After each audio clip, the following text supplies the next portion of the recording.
Sa amateur basketball, forfeited po ang panalo ng Frutas Shakers kontra Cafe France Bakers noong Huwebes. Ito po ang naging hatol ng PBA Developmental League Management matapos na mapatunayang ineligible ang isa sa mga ginamit na players ni Coach Nas Racela. Sa nasabing laro ay kapos po sa manpower ang Frutas dahil lumalaro pa noon sa San Beda Red Lions ang ilan sa mga Shakers. Dahil dito nagamit nila sa first half si Phil Foreign Cager Joseph Eryubu.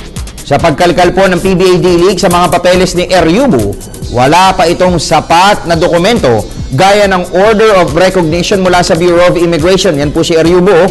Mahigpit po kasi ang liga sa mga foreign-bred dribblers, kaya't nais sa mga ito na siguraduhin may dugong Pinoy ang mga player lamang na papalaruin. At ayon kay PBA D-League Supervisor Eric Castro, na-inform na nila ang pamunuan ng Frutas at pinawalang bisa na rin nila ang 88-82 win ng Frutas kontra Cafe France.